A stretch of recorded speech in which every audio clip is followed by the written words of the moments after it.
ایک مرتبہ ایک بیل پر ایک آدمی سوار ہوا تو بیل بولا ہم اس کے لیے پیدا نہیں کیے گئے ہیں، ہم تو کھیتی کے لیے پیدا کیے گئے ہیں۔ یہ مضمون صحیح بخاری میں ہے۔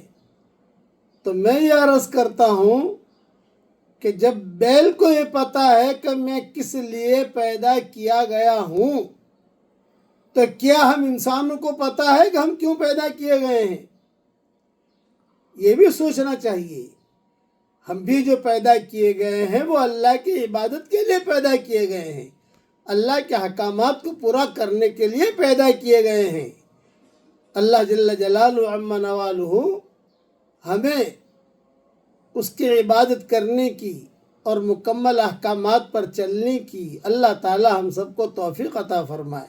کہیے آمین۔